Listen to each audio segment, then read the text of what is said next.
Learning how to use my new pump should have been the most influential day of my diabetic life when I got my very first insulin pump. However, the only thing that I remember from that day is getting yelled at for doing my insulin before eating lunch. It was like 1997. I was 11 years old and was just about to embark on this journey of insulin pumping and having much better control over what I got to eat and like sleep schedules and all that, because previously I had only been on shots, 2 shots a day, and having to feed the insulin throughout the day, and it was gonna be like the best thing in the world for me.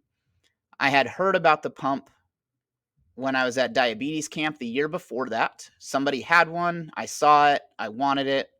Talked to my new doctor about it. She got the prescription written. I get the pump. We're ready to go.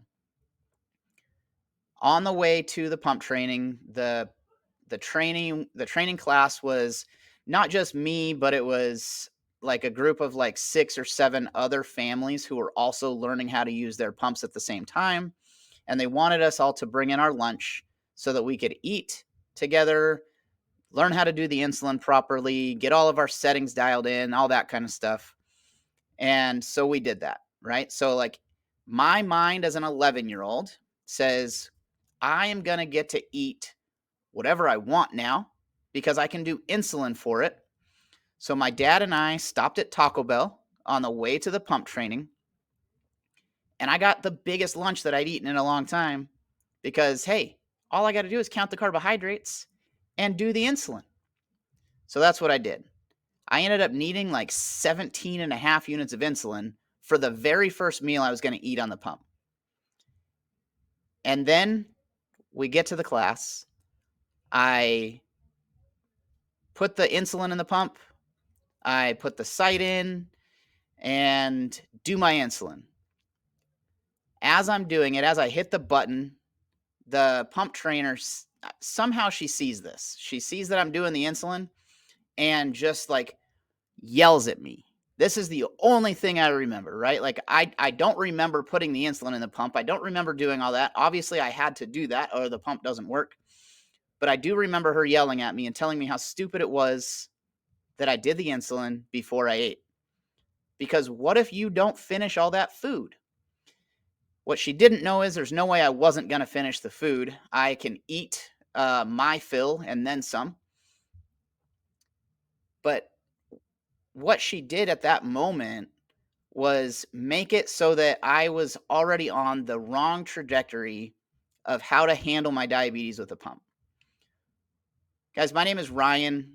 I am a type 1 diabetic. I've been diabetic for 35 years. And this is my story about my diabetes. This is you know, the first time that like my life should have been just becoming amazing with using a pump, right? Like the pump absolutely can change your life for the better as long as you have the right training. And I did not have that training to start with. I would hope that if you guys have pumps and you've got one recently, that you are getting the better training that I didn't get. I know that now I've had multiple pumps since my first one, and the training has been different every time. But the group training session that I was in was a lot less, focused on me, but on the group and how to use it, because we all were getting the exact same pump. And it was a Mini Med 508. It was very basic. There were, just a few buttons. It was a normal screen. It was, this was in 1997. So it was a long time ago. Pumps weren't like the handheld, like pumps were not like a huge thing yet. And regardless of all that, this should have been like the best thing of my life, right? I couldn't tell you anything else that happened in that pump training. What I can tell you is that it took years and years for anybody to tell me that pre-bolusing is a must when it comes to using a pump and managing your diabetes around your food. At childrenwithdiabetes.com, The definition for a pre-bolus is pre-bolusing insulin is when you take insulin at a set time frame before eating, giving the insulin time to become active and combat the blood sugar rise, right? So basically what that says is you're going to eat, you're going to eat this amount of food, you need this amount of this amount of insulin for your bolus. Do it first because rapid acting insulin does not instantly take effect. It takes time to actually start working in your system. I've noticed over the last like month or so that depending on things that are happening, depending on how my day went, depending on where my blood sugar is at when I do pre-bolus, it'll take anywhere from 15 to almost 30 minutes for the insulin to have any effect in my blood sugar when looking at my Dexcom before it actually starts taking effect. That being said, if I start eating too soon, my blood sugar is going to start rising faster. And now the insulin has to try to fight that. And it's a lot harder for it to fight it when the blood sugar is elevating faster than the insulin is taking effect, right? This is like, to me, it makes me remember back in school. I was not the best student because I was so social in school. Like I love to talk. I love to be interactive with the kids in the class when I should have been paying more attention. And so I didn't always have the best of grades. I could answer any question that the teacher asked 99% of the time. But when it came to like doing my homework or taking tests or things like that, it was definitely not on the forefront of my mind.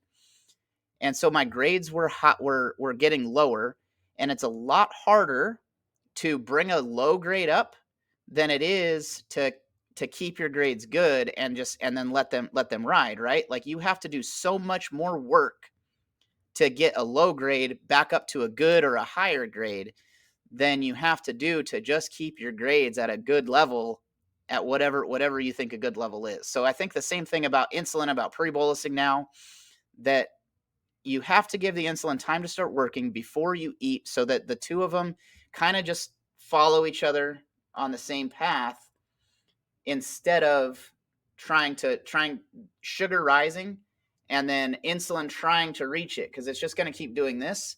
Eventually it'll catch up, but by this point your blood sugar is higher than what you want it to be. So that day of my life just set the stage for how I was going to manage my diabetes with a pump. It was definitely not the best way that it could have happened. I then saw that same pump trainer at diabetes camp a few years later.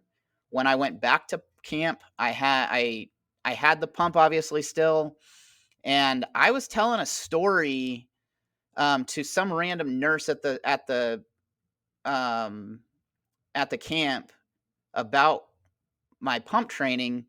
And she said, well, who was your pump trainer? And I said the lady's name. And that lady said, oh, that's me.